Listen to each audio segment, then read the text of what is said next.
신약성경 5장 27절에서 39절까지 말씀 우리 한 절씩 교독하겠습니다. 그 후에 예수께서 나가사 레이라 하는 세리가 세간에 앉아 있는 것을 보시고 나를 따르라 하시니, 레이가 예수를 위하여 자기 집에서 큰 잔치를 하니 세리와 다른 사람이 많이 함께 앉아 있는지라.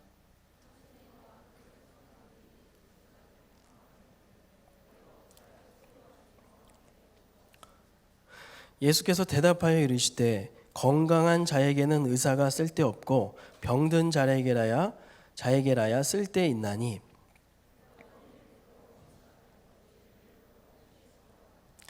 그들이 예수께 말하되 요한의 제자는 자주 금식하며 기도하고 바리새인의 제자들도 또한 그리하되 당신의 제자들은 먹고 마시나이다.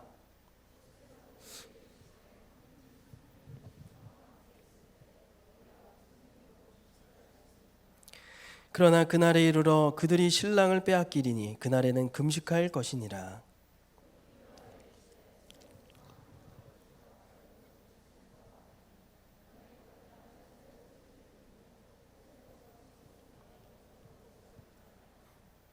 새 포도주를 낡은 가죽 부대에 넣는 자가 없나니 만일 그렇게 하면 새 포도주가 부대를 터뜨려 포도주가 쏟아지고 부대도 못 쓰게 되리라. 함께 읽겠습니다. 묵은 포도주를 마시고 새 것을 원하는 자가 없나니 이는 묵은 것이 좋다함이니라. 아멘. 네, 여러분, 예수님의 부활은 우리로 하여금 새 삶을 살게 합니다. 동서고금을 막론하고 예수님을 제대로 만난 사람은 이전과는 완전히 다른 삶을 살게 됩니다. 이전과는 달라진 삶, 그것이 예수를 만난 분명한 증거입니다. 그들의 모습을 보면 하나같이 구원의 감격 속에 변화된 삶을 삽니다. 여러분, 신앙생활이란 무엇이겠습니까? 바로 이 구원의 감격을 빼앗기느냐 빼앗기지 않느냐 하는 그 싸움의 연속이라 할 수 있죠. 그런데 우리가 살다 보면 참 작은 것에 구원의 감격을 빼앗길 때가 있습니다. 단언하건대 아무리 큰 죄도 우리의 구원을 빼앗아 갈 수 없죠. 그 사람이 하나님 앞에 진심으로 회개하고 하나님의 사랑과 용서를 받아들인다면 분명히 그 어떤 것도 하나님의 구원을 빼앗아 갈 수 없을 것입니다. 하지만 한편으로 우리는 또 자주 경험합니다. 정말 작은 죄, 정말 하찮게 여길 만한, 내가 또 죄인가 아닌가 이렇게 인식도 하기 어려운 아주 작은 죄라도 우리 구원의 감격과 구원의 기쁨을 쉽게 빼앗아 갈 때도 있습니다. 몸이 피곤하다거나 아니면 때로는 상대방의 표정이 좀 안 좋아도 우리는 금방 기분이 나빠지지 않습니까? 목회자로서 저는 요즘 우리 청년들을 생각할 때 우리 청년들이 이번 코로나 기간에 정말 구원의 감격을 잃은 것은 아닌가, 하나님의 사랑을 느끼고 있는가. 요즘에 집에 있는 시간이 많잖아요. 그러다 보니까 나도 모르게 나태해져서 정말 자꾸 실패하고 넘어지는 자기 모습 때문에 너무 힘들어하고 있진 않은가.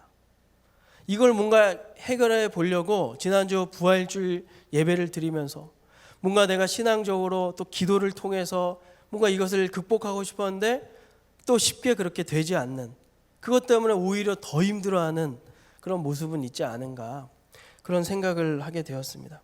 여러분, 만약 오늘 예배 드리는 분들 가운데 혹시 그런 분들이 있다면 이 시간 하나님께서 당신의 영혼을 회복시켜 주시기를 정말 축원합니다. 우리가 말로만 부활의 능력 이렇게 얘기하는 게 아니라 정말 하루하루 부활의 감격과 부활의 능력을 경험하고 있다고 고백하게 되시기를 주의 이름으로 축복합니다. 혹시 본인은 그렇지 않다 하더라도 오늘 이 말씀을 통해서 그리스도를 만남으로 변화된 삶이 무엇인지 다시 한번 상고해 봄으로써 앞으로 계속해서 그렇게 살아가게 되시기를 소망합니다. 그렇다면 여러분, 어떻게 사는 것이 정말 예수님을 만나고 변화된 삶인가? 예수님을 만나면 어떻게 변화되는가? 우리가 함께 살펴보기 원합니다. 자, 첫 번째로 예수님을 만나면 어떠한 변화가 생기는가? 예수님을 만나기 전과 예수님을 만난 후가 완전히 뚜렷이 변화가 되는 것이죠. 여러분, 인터넷에서 다이어트 광고, 요즘엔 피부 개선 화장품 광고 많이 하더라고요. 이럴 때 광고 효과 가장 좋은 게 뭡니까? 비포 앤 애프터 사진 보여주는 게 가장 좋죠. 여러분, 최근에 제가 한 이야기를 들었는데 우리 레알 청년 중에 어떤 형제가 코로나 기간에 계획적으로 운동을 아주 열심히 해서 엄청나게 살이 많이 빠졌더라고요. 여러분, 주변에 우리 형제들 한번 보시기 바랍니다. 옆에 있는 그 형제가 그 형제일 수도 있습니다. 정말 멋지더라고요. 제가 완전 딱 보고 완전 몰라보게 변한, 얼굴이 완전 주먹만하게 변한 그 형제를 보면서 참 멋지다, 제가 격려를 해주었습니다, 여러분. 근데 여러분, 이런 비포 앤 애프터의 변화, 오늘 본문에도 아주 좋은 예가 나온다는 거죠. 오늘 누가복음을 쓴 누가는 갈릴리 가버나움에서 세리를 하고 있던 레위라는 한 사람에게 스포트라이트를 비춰줍니다. 여기 이 레위는 예수님의 제자 중에 마태를 말하는 겁니다. 마태. 오늘 성경이 조명해주는 그의 모습은 아주 긍정적입니다. 그리고 예수님도 독자들에게 그의 변화된 모습, 비포 앤 애프터가 완전히 뚜렷이 구분이 되는 그 변화된 그의 삶을 보여주고 싶으신 것처럼 느껴지죠. 그런데 오늘 본문을 우리가 읽어봐서 알지만 우리 생각과는 달리 오늘 본문에는 부정적으로 평가하는 사람들이 나옵니다. 우리 30절 한번 읽어볼까요? 30절 시작.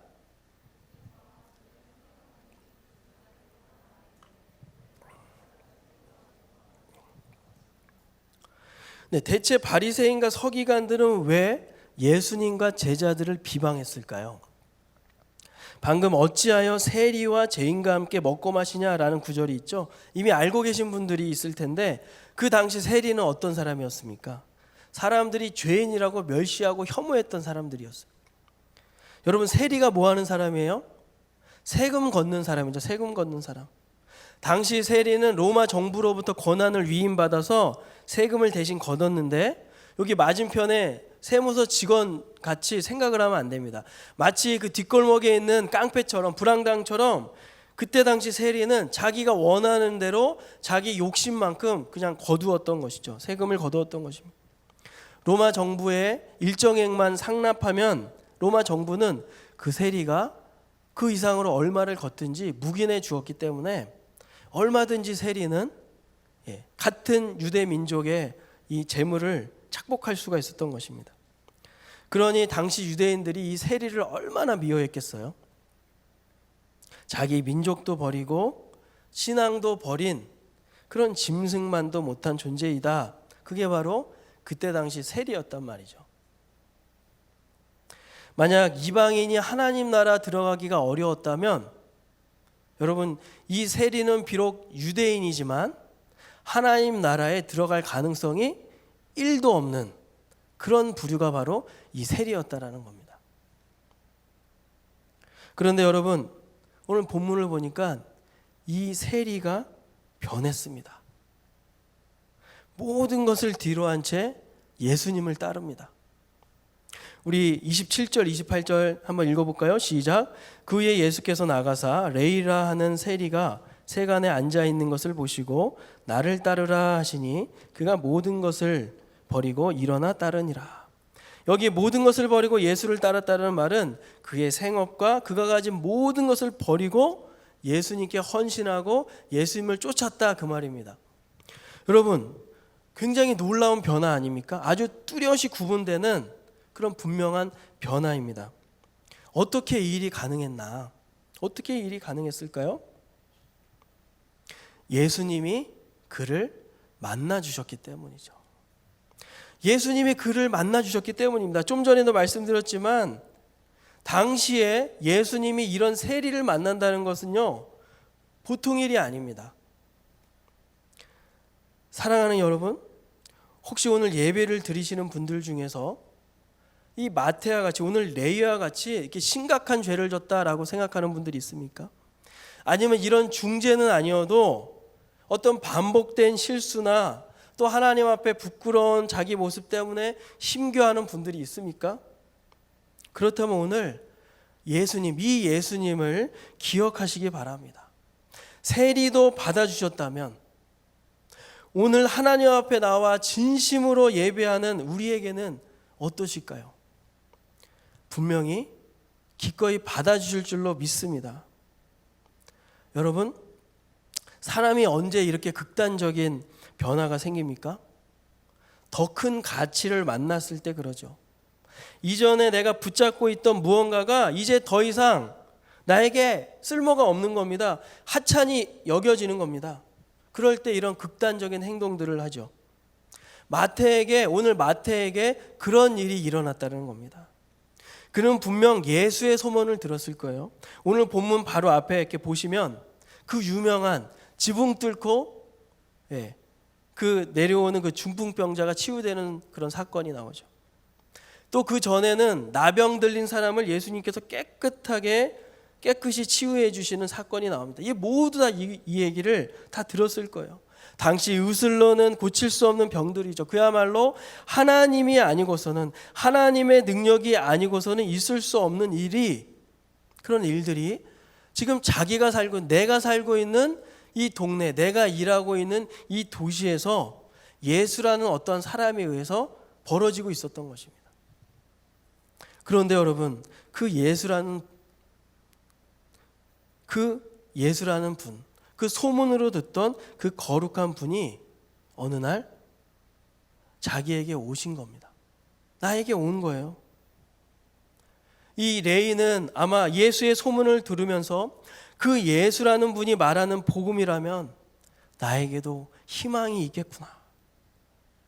내가 전에는 잘못된 선택으로 여기까지 왔는데 이제 그 복음이라면 나도 다시 시작할 수 있겠구나. 탐욕으로 가득 찼던 그의 마음에 점점점 출렁거리고 이 요동이 생긴 것이죠. 다른 사람들은 모두 다 자신 앞에 오면은 다 인상을 팍 쓰고 혐오하면서 인간 대우도 안 해줬는데 예수님은 그렇지 않았던 겁니다. 따뜻한 눈빛과 인격적인 대우를 해주셨던 것이죠. 그 순간 이 레이의 마음에 치유가 일어난 것입니다. 변화가 일어난 것이죠. 여러분, 사람이란 참 악하기도 하지만 자꾸 나쁜 짓 하다 보면 양심의 가책을 느끼는 게 또 사람이지 않습니까? 레이는 예수의 소문을 들으면서 자기도 모르게 그의 마음이 준비됐던 거예요. 준비된 마음과 예수님의 능력이 만나니까 어떻게 돼요? 정말 놀라운 기적과 같은 일이 벌어지는 것이죠. 바라기는 오늘 우리 가운데 혹시 마음이 열려있다면, 마음만 연다면, 그리고 정말 우리의 마음이 준비되어 있다면 오늘 부활하신 그 예수님께서 그 사람에게 찾아가셔서 놀라운 변화를 일으켜 주실 줄로 믿습니다. 정말 주님께서 그런 일들을 우리 가운데 허락해 주시기를 정말 소원하고 우리가 기도하기 원합니다. 여러분, 그런가 하면 오늘 두 번째, 예수님을 만나면 어떠한 변화가 생기는가 우리 따라해 볼까요? 예수님이 필요하다는 고백을 합니다. 네, 여러분, 남일이라고 너무 이렇게 여러분, 나에게 그런 일들이 일어나는 그런 마음으로 우리 힘차게 다시 한번 예수님이 필요하다는 고백을 합니다. 그렇죠. 이 정도 돼야 그래도 청년이죠. 여러분, 이 얘기는 무슨 얘기입니까? 내 인생 예수님이면 안 된다는 것이죠. 나는 예수가 필요하다는 겁니다. 예수님이 아니고서는 한 걸음도 내디딜 수 없다라는 거죠. 오늘 예수님이 하시는 말씀, 새 포도주는 새 부대에 넣는다, 이 말의 뜻은 이제 새 시대가 열렸다는 겁니다. 새 시대가 열렸으니 과거 전통과 율법주의에 얽매여 있던 그런 형식적이고 이중적인 삶을 버리고 예수님 안에 있는 참된 생명으로 들어오라. 예수 복음의 정신을 가지고 살아가라. 그런 말씀인 것입니다. 오늘 예수님은 이것을 설명하시려고 새 옷 조각과 낡은 옷 얘기를 하시는 거고 또 새 포도주와 새 부대 얘기를 하시는 겁니다. 오늘 바리새인들이 예수님께 와서 금식 얘기를 하죠. 여러분, 금식은 뭡니까? 금식은 원래 내가 음식 먹는 것보다 하나님의 뜻을 더 간절하게 바란다라는 뜻이에요. 인간적인 것을 버리고 전적으로 하나님을 의지하고 하나님만을 섬기겠다라는 아주 경건한 행위가 바로 금식이었습니다. 그들은 오늘 예수님께 와서 이런 얘기를 하는 거예요. 한마디로 얘기하면 예수님에게 지금 당신과 당신의 제자들은 하나님 앞에서 아주 불경건한 행동을 하고 있다는 겁니다. 아까 말씀드렸듯이 민족의 배반자 그리고 짐승만도 못한 족속들과 같이 식사를 한다. 그들과 함께 식사를 한다. 당시 유대의 식사 문화로 볼 때 초대받은 사람은 초대한 사람과 같은 부류로 취급을 했다고 해요.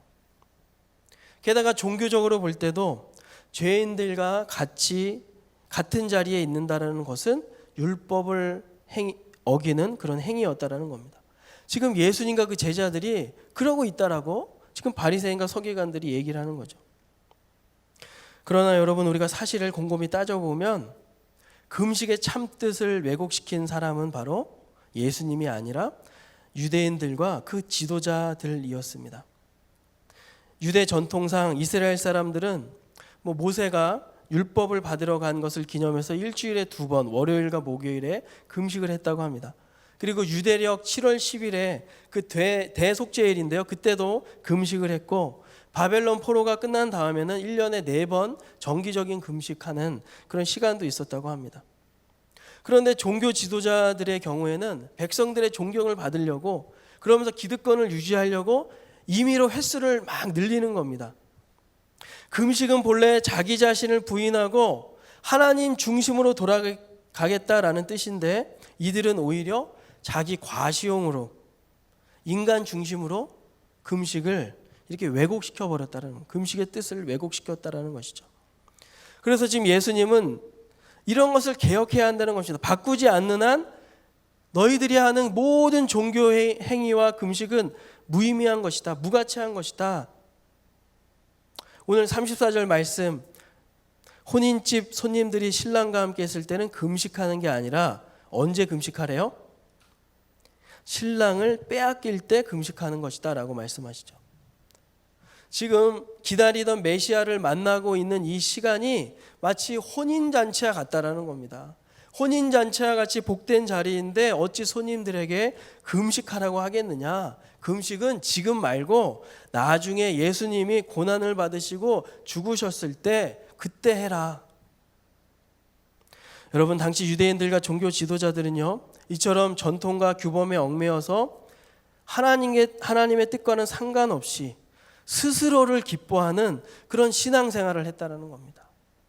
하나님이 만족하시고 하나님이 기뻐하시는 예배가 아니라 그냥 루틴하게 습관적으로 아무런 의미 없이 참된 의미와 뜻을 기리지 않고 그냥 내가 오늘 제사 드렸으면 됐지, 내가 오늘 한번 금식했으면 됐지, 자기 과시용, 자기 만족용으로 하나님 앞에 신앙생활을 했다라는 거예요.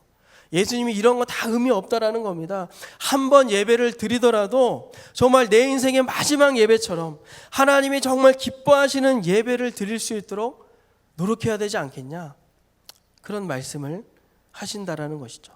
사랑하는 여러분, 오늘 잘못된 금식을 하고 있는 바리새인과 서기관들이 다시 본래 하나님이 원하시는 자리로 돌아오려면 어떻게 하면 될까요? 바로 그들이 예수님을 믿으면 되는 것입니다. 누구보다 예수님이 필요한 자들이 바로 이들이었다라는 거예요. 이들의 종교 행위가 하나님께 받아들여지기 위해서는 이들도 예수님이 필요하고 예수님을 인정해야 한다. 죄인들과 같이 밥을 먹는다고 예수님을 비방할 게 아니었다라는 것입니다. 오늘 예수님이 이런 말씀하시지 않습니까? 31절과 32절 같이 한번 읽어보겠습니다. 시작.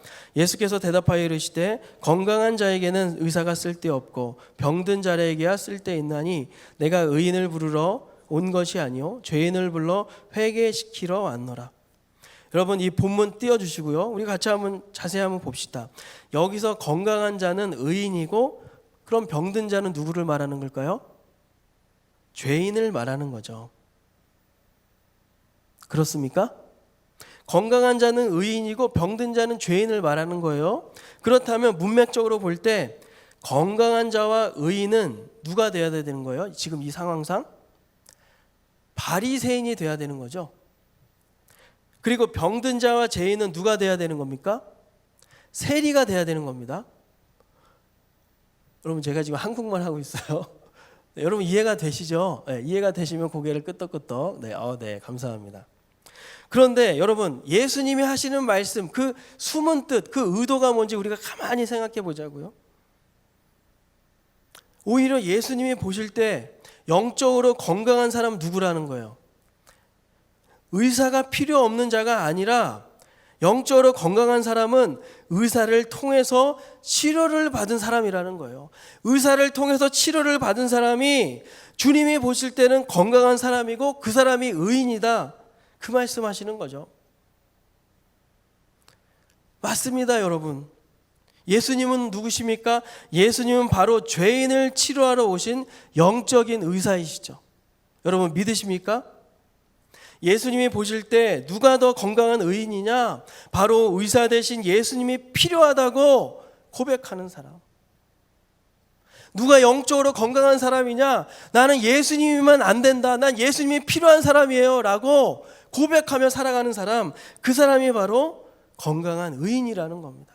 예수님이 그들을 위해서 이 땅에 오셨다라는 거예요. 예수님은 자신이 죄인이라고 고백하며 용서를 구하는 사람은 누구나 고쳐주실 줄로 믿습니다. 여러분 스스로 나는 영적으로 전혀 병들지 않았다라고 생각하는 사람은 치료해 주지 않으시는 겁니다. 사랑하는 여러분, 우리는 우리 인생에서 정말 예수님이 필요하다고 생각하면서 살고 있습니까? 우리가 보통 구원을 논할 때는 예수님이 필요하다는 얘기를 하죠. 하지만 공부할 때, 직장에서 일할 때, 밥을 먹거나 운동을 하거나 친구를 만나거나 하는 그런 일상생활에서는 어떤가요? 우리의 미래와 우리의 진로, 우리의 연애에서는 어떻습니까? 여전히 예수님이 필요하다고 고백하고 있습니까? 왜 세리들이 민족을 버린 탐욕자들이 된 것입니까? 여러분, 하나님을 버렸기 때문이죠. 유대인에게 민족을 저버린다는 것은 하나님을 저버린다는 뜻이었습니다. 민족을 버린다는 것은 하나님을 버린다, 민족을 배신한다는 것은 하나님을 배신한다라는 유대 민족의 특성이 있었습니다. 이게 무슨 얘기입니까? 하나님 없는 인생은 탐욕을 추구하는 인생이 될 수밖에 없다라는 거예요. 오늘 아주 단적인 예죠. 마치 채워지지 않는 욕심 그릇과 같이 무언가로 계속 채우고자 해도 만족할 수 없어서 계속 탐욕적으로 변화되는 인생, 하나님 없는 인생입니다. 여러분 어떤 대학에서 교수님이 칠판에 그 데카르트의 유명한 명제 있잖아요. 뭐예요? 나는 생각한다. 그러므로 나는 존재한다. 그 유명한 명제를 제시하시면서 문장 하나 쓰셨대요. 나는 땡땡한다. 그러므로 나는 존재한다 라고 해놓고 학생들에게 이 괄호를 한번 채워보세요 라고 했답니다. 학생들이 지금 여러분들처럼 이렇게 망설이다가 재치 있게 답을 내기 시작했습니다. 어떤 학생은 나는 취업한다. 그러므로 존재한다. 그러자 막 격려의 박수가 막 터집니다. 또 어떤 학생은 나는 연애한다. 그러므로 존재한다. 막 야유와 질투 막 섞인 함성이 막 쏟아져 나왔다고 합니다. 그런데 가장 지지를 받은 명제가 뭔지 아십니까? 나는 쇼핑한다. 그러므로 존재한다. 네, 여기 굉장히 극공감을 하시는 분이 앞에 계십니다. 네. 나는 쇼핑한다. 그러므로 존재한다. 여러분 뭔가를 소유하고자 하는 인간의 욕망은 이미 유구한 역사를 가졌어요. 오래됐어요. 그러나 요즘처럼 하루에도 수십 수백 건의 광고를 접하면서 소유에 대한 욕망이 부풀려진 시대도 없죠. 제가 갑자기 분위기 깨는 말씀을 드리는 것 같지만 여러분, 구약 여호수아 7장에 가보면 그 인간의 탐심이 만들어낸 비극 스토리 하나가 소개되고 있습니다. 바로 아간의 범죄. 성경을 읽어보신 분들은 아시죠? 이스라엘은 이미 강력한 여리고성을 함락시켰기 때문에 아이성같이 그 보잘것없는 인구 한 1000명 정도밖에 안 사는 그런 작은 성은 큰 힘 들지 않아도 충분히 정복할 것이다라고 자신만만하고 있었습니다. 실제로 여호수아도, 그 전쟁을 이끌었던 여호수아도 군사 딱 3000명만 보냈어요. 하지만 결과는 대참패. 그 이유는 다름 아닌 아간이란 그 한 사람의 탐심 때문이었습니다. 하나님께 드려질 전리품을 몰래 빼돌린 그의 욕심은 결국 자신이 속한 공동체에 큰 해를 가했고 결국 자기는 돌에 쳐 죽음을 당하는 그런 비극적인 이야기가 나옵니다. 사랑하는 여러분, 오늘 우리는 예수님이 필요하지 않습니까? 혹시 우리는 다른 것에 예수님을 빼앗긴 것은 아닙니까? 오늘 바리새인들처럼 예수님 없이 신앙생활하면 구원의 감격만 잃어버리는 게 아닙니다, 여러분. 오늘 말씀을 보세요. 37절 끝에 보면 뭐라고 나옵니까? 그 부대도 못 쓰게 된다라는 말이 나오죠. 이 얘기는 무슨 뜻이냐? 지금 그나마 습관처럼 하고 있는 이 신앙생활마저도, 이 신앙생활의 틀마저도 예수님 없이 그냥 구원의 감격 없이 신앙생활 하다 보면 내가 겨우 유지하고 있는 신앙생활도 언젠가는 망가지고 잃어버릴 수 있다. 예수님께서 그렇게 경고하시는 겁니다. 여러분, 왜 새 포도주는 새 가죽 부대에 담아야 될까요? 여러분, 포도주가 발효되면서 가스가 차오르는데 이 낡은 가죽 부대는 신축성이 없으니까 어떻게 돼요? 점점 차오르다가 빵 하고 터지겠죠. 그런데 새 포도주는 가스가 나오니까 이 신축성 좋은 새 부대에 담아야 됐던 겁니다. 잘 이렇게 늘어나니까. 이처럼 예수로 말미암아 열린 새 시대, 그 시대는 성령님이 활발하게 역사하시는 시대입니다. 성령 하나님께서 인도하신 대로 활발하게 반응하는 시대. 반응하면 반응할수록 은혜를 경험하고 하나님을 경험하고 기적을 경험하는 그런 시대. 바로 오늘날 우리가 살고 있는 이 시대라는 겁니다. 사랑하는 우리 청년 여러분, 오늘 혹시 성령님께서 우리 안에 이렇게 외치라고 고백하라고 하고 있지 않습니까? 나는 예수님이 필요합니다. 나는 영적으로 건강한 자가 아니라 병든 자입니다. 주님, 나를 고쳐주십시오. 그렇게 고백하라고 하시는 그런 감동이 있다면 오늘 그렇게 고백하시기 바랍니다. 오늘 절대로 변화될 수 없을 것이라고 생각했던 세리도 예수님이 만나주심으로 변화시켜 주셨다면 혹시 지금 나에게 새로운 변화가 필요하다, 내 생각, 내 영혼, 내 삶에 어떤 뚜렷한 확실한 변화가 필요하다 생각하며 주님 앞에 나아가는 자들, 그런 사람 하나님께서 분명히 놀라운 변화를 일으켜 줄 줄로 믿으시면 크게 아멘 하시기 바랍니다. 정말 그래 사모하는 자에게 하나님이 변화를 주시는 것이죠. 그런가 하면 여러분, 오늘 세 번째로 레위에게 일어난 변화는 참 놀랐죠. 29절에 보면 그가 큰 잔치를 벌였다고 합니다. 오늘 레위 마태에게 의미 있는 변화가 일어난 거예요. 적어도 세 가지 의미가 있습니다. 첫 번째, 과거와의 작별. 내가 이전에 내가 다 잘못됐다 회개하는 것이죠. 모든 것을 버리고 예수님을 쫓았다 그랬지 않습니까? 내가 잘못 살았다라는 거예요.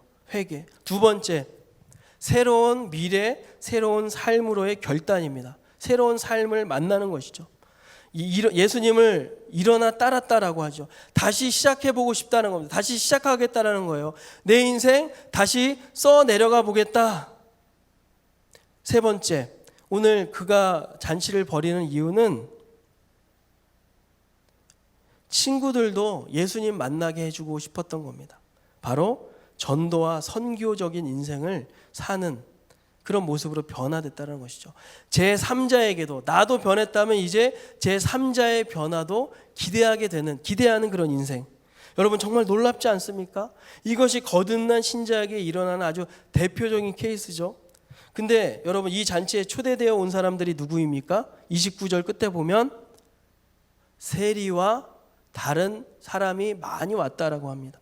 여러분 우리가 한번 생각해 봅시다. 당시 세리는 아무하고나 친해질 수 없었을 겁니다. 그렇다면 오늘 세리가 친구를 초대했다면 그 온 사람은 누구였을까요? 그렇죠. 세리였겠죠. 세리처럼 그 당시 죄인이라고 사람들에게 손가락질 당하고 저 인생은 망한 인생이야, 정말 짐승만도 못한, 사람들이 혐오하고 미워하고 인정해주지 않는, 너는 끝이야 라고 생각하는 그런 죄인의 부류들이 아마 왔을 거라는 거예요. 왜 마태는 이런 잔치를 베풀었을까요? 나도 변했다면 내 친구들도 변할 수 있을 거야. 그는 생각했던 겁니다. 그래서 내 친구들도 그 예수님 만날 수 있도록 자리를 마련해 준 것이죠. 같이 새 출발하자. 나 사랑하는 친구야. 우리 괴로워하고 있잖아. 지금 나쁜 짓 하고 있지만 힘들어하고 있잖아. 우리 다시 시작할 수 있어. 저 예수 안에서. 한마디로 지금 이 잔치는 전도의 현장, 선교하는 자리, 그런 시간이었다는 겁니다. 여러분 정말 놀랍지 않습니까? 예수 믿은 지 얼마 안 된 사람, 누가 시키지도 않았는데 이런 놀라운 행동을 하고 있습니다. 이게 바로 복음의 파워, 복음의 능력이죠. 복음이 하는 일입니다. 우리도 이렇게 가야 되는 것이죠. 그런데 오늘 흥미로운 것은 예수님이 어떠한 방식으로 사역하고 계시냐라는 거예요. 지금 여러분 예수님이 지금 어떤 방식으로 일하고 계십니까? 지금 뭐 하는 자리예요? 먹고 마시는 교제의 자리죠. 하나님께 제사하는 자리가 아니었습니다. 여러분 우리가 잘 생각해 보자고요. 우리가 코로나 끝나면 다시 예배를 회복해야 되겠지만 예배의 회복도 중요하지만 우리의 소그룹도 회복돼야 되는 거예요. 소그룹의 회복, 셀 모임의 회복도 중요한 줄로 믿습니다. 여러분 우리가 왜 모여야 되냐고요? 우리가 왜 모여야 됩니까? 오늘 예수님이 그렇게 일하셨으니까요. 우리는 그동안 온라인으로 최선을 다해서 모여서 예배했습니다. 최선을 다해서 서로 모임을 갖고 소통했습니다. 근데 사실 아까 영상에도 나온 것처럼 나눔하고 기도하는데 얼마나 많이 답답하고 힘들었어요. 성경에 보면 모이기를 힘쓰라고 하죠. 이제 코로나가 많이 줄어들고 있습니다. 아직 완전히 끝나진 않았지만 우리는 점차적으로 이 마음의 거리, 하나님과의 마음의 거리, 우리 서로 동역자 같은 지체들 간의 마음의 거리를 좁혀 나가야 된다는 것이죠. 그게 바로 주님이 일하셨던 방식. 오늘 교회에서 여러분 오시면서 포스터 보셨죠? 다시 예배로, 우리 장년으로부터 우리 어린아이까지 우리 청년도 너무나 멋진 이런 포스터를 만들어줬어요. 다시 예배로. 사랑하는 청년 여러분, 화가가 어떤 그림을 그리다 실패하면 그 위에 흰색으로 덧칠하고 다시 그리는 것처럼 혹시 지난 몇 달 동안 힘들었고 또 마음에 안 드는 자기 모습이 있었다면 애써 지우려 하지 마시고 그 위에 예수님의 사랑으로, 하나님의 은혜로 덧칠하고 새 그림을 그리면 되는 것입니다. 주변에 많이 무너진 지체들이 보이십니까? 다시 셀로 초대합시다. 셀 모임을 통해서 예수님을 만나게 해주는 겁니다. 셀 모임을 통해서 예수님의 사랑을 경험할 수 있도록 합시다. 다시 모입시다. 다시. 사랑하는 여러분, 다시금 뚜렷한 변화가 필요하십니까? 그렇다면 우리는 예수님이 필요합니다. 예수님의 능력이 필요합니다. 우리에게서 예수님을 빼앗아가는 게 무엇입니까? 아무런 의미 없이 습관에 젖어서 신앙생활을 하고 있지는 않습니까? 오늘 다시 한번 이 내 안에 이 복음의 감격, 구원의 감격을 회복시켜 달라고 우리가 함께 기도하기 원합니다. 지금 성령님께서 내 안에 역사하시는 대로, 내 안에 감동 주시는 대로 우리가 한번 따라해 보자고요. 하나님과 멀어진 그런 마음의 거리, 동역자들과 좀 멀어진 마음의 거리 있다면 다시 한번 우리가 좁혀 나갈 때 오늘 이 마태의 잔치를 통해서 놀라운 기적을 행하신 그 주님의 역사가 오늘 우리 레알 공동체를 통해서 충분히 일어나게 될 줄로 믿습니다. 우리 다 함께 한번 일어나서 우리 한번 기도하면 좋겠습니다. 여러분 자리에서 한번 일어나서 시간 하나님 앞에 한번 간절히 기도하면 좋겠습니다. 여러분 우리가 이 시간 복잡하게 기도하지 않고 그냥 단순하게 기도하면 좋겠습니다. 예수님, 나는 지금 예수님이 필요합니다. 나의 얽매인 어떤 습관들, 나의 어떤 실패한 모습들 이제 내려놓고 지금 성령이 내 안에서 성령님이 말씀하시는 대로 인도하시는 대로 내가 반응하기 원합니다. 여러분 그렇게 기도하시는 가운데서 혹시 성령님께서 예수님 사랑합니다, 내가 다시 한번 온전히 살겠습니다, 그런 결단의 고백을 시키시면 그렇게 한번 따라해 보시기 바랍니다. 우리 시간 다시 한번 우리 기도 제목을 기억하며 주님, 나는 예수님이 필요합니다, 성령님 역사하여 주시옵소서. 우리 한번 주여 한번 외치고 기도하겠습니다. 주여, 예수님, 오 하나님, 예수님이 필요합니다. 지금 나에게는 그 어떤 것이 아닌 그 주님이 필요합니다. 예수님이 필요합니다. 하나님, 내가 다시 한번 변해야 될 이 시점에 정말 내 힘으로는 할 수 없습니다. 예수님 오늘 내 안에 오시옵소서. 성령님, 내가 주님을 따라가기 원합니다. 성령님, 내가 주님이 말씀하시는 대로 고백하기 원합니다. 예수님 사랑합니다. 예수님 필요합니다. 예수님의 능력이 필요합니다. 구원의 능력을 경험하기 원합니다. 하나님, 내가 다시 한번 주님께로 내 마음을 향합니다. 다시 한번 공동체로 우리의 셀모임이 회복되기 원합니다. 우리의 예배가 회복되기 원합니다. 오 아버지 역사하여 주시옵소서. 혹시 우리 가운데 실패한 지체들이 있다면 하나님 마음 다시 한번 회복시켜 주옵소서. 하나님 애써 지으려 하지 말고 거기에 더 큰 하나님의 사랑, 더 큰 하나님의 은혜를 부어 주시옵소서. 하나님 역사하여 주시옵소서. 하나님 이 시간 성령의 역사하여 주시옵소서. 일어날지어다, 회복될지어다. 하나님 주님 일으켜 세워 주시옵소서. 오 역사하여 주시옵소서. 여러분 이 시간에 한 가지 더 기도하기 원합니다. 가슴에 손을 얹고 한번 기도하면 좋겠는데요. 다시 한번 하나님, 내 안에 구원의 감격 회복되기 원합니다. 주님 안에서 새로운 변화 허락하여 주시옵소서. 우리의 셀 모임이 다시 한번 회복되게 하시고 우리의 예배가 다시 한번 회복되게 하여 주셔서 나의 일상의 변화됨으로 이어질 수 있도록 도와주시옵소서. 우리 다시 한번 기도하겠습니다. 오 주님, 그렇습니다. 하나님 예수님이 필요합니다. 하나님, 우리 예배가 회복되기 원합니다. 하나님, 우리 셀 모임이 다시 한번 회복되기 원합니다. 나의 마음이 회복되기 원합니다. 하나님, 그래서 나의 일상이 회복되기 원합니다. 변화되기 원합니다. 하나님, 우리에게 은혜를 허락하여 주시옵소서. 예수님 오시옵소서. 예수님, 나는 주님이 필요합니다. 내 삶을 다스려 주옵소서. 내 삶을 통치하여 주옵소서. 오 주님 역사하여 주옵소서. 오 주님 도와주시옵소서.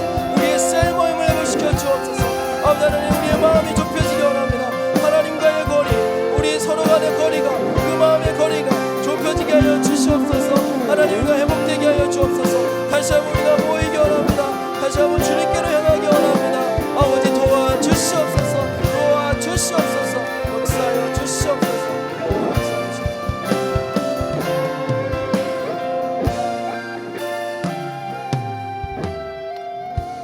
하나님, 그 당시 그렇게 사람들이 혐오하고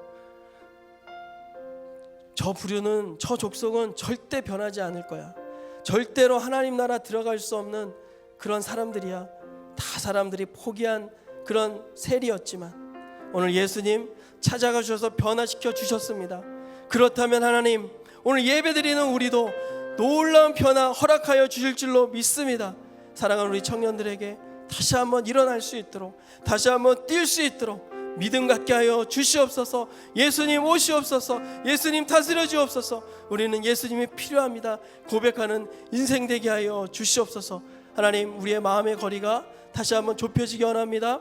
다시 교회로, 다시 공동체로, 다시 동역자에게로 우리의 마음이 향하기 원합니다. 우리가 기도하기 원합니다. 우리가 발을 내딛기 원합니다. 서로 다가가기 원합니다. 주님 함께하여 주시고 역사하여 주시옵소서. 감사드리며 살아계신 예수님의 이름으로 기도합니다. 아멘. 우리 그 주님 앞에 감사 영광의 박수 올려드리겠습니다. 다 함께 찬양하겠습니다.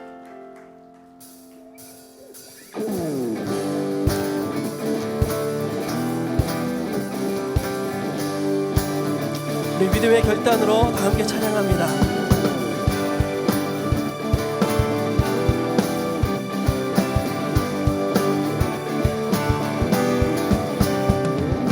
이 세상의 부유함보다, 이 세상의 좋은 친구보다, 나의 꿈을 이루는 것보다 더 귀한 분, 필요한 모든 것을 다 얻고 내가 원하는 삶을 사는 것보다 어느 누구에게 사랑보다 귀한 분, 붙드소서. 주님 나를 놓지 마소서. 붙드소서. 붙드소서. 주님 나를 놓지 마소서. 내 영혼 비추시고 내게 생명 주신 주님, 주의 사랑 거룩한 나의 맘 들려주게.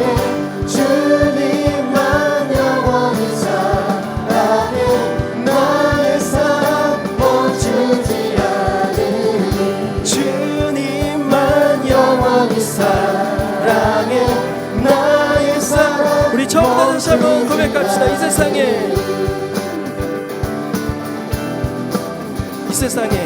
세상에 무유함보다, 이 세상의 좋은 친구보다, 나의 꿈을 이루는 것보다 더 귀한 아멘. 필요한 모든 것을 다 얻고 내가 원하는 삶을 사는 것보다 어느 누구의 사랑보다 귀한 분, 붙드소서. 붙드소서. 주님 나를 놓지 마소서. 다시 한번 붙드소서. 붙드소서. 주님 나를 놓지 마소서. 내 영혼 비추시고 내게 생명 주신 주님, 주의 사랑 너무 커 나의 맘 들려줄게.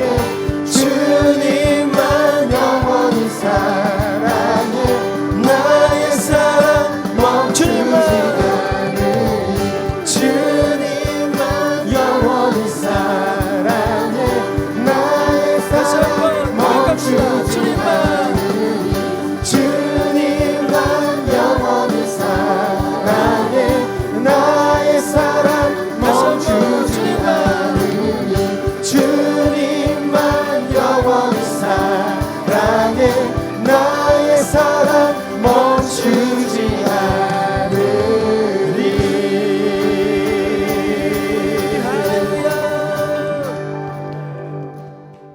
기도하겠습니다. 지금은 우리 주 예수 그리스도의 은혜와 하나님의 사랑과 성령의 교통하심이 오늘 예수님이 필요하다 고백하는 모든 심령들마다 찾아가시어서 새로운 변화, 뚜렷한 변화 허락하실 그 주님 앞에 내 인생 드리며 살아가겠노라고 결단하며 다짐하는 모든 청년들 한 사람 한 사람 위에, 그들의 학업과 그들의 직장과 그들의 가정과 미래 위에 영원토록 함께 계시기를 축원하옵나이다. 아멘.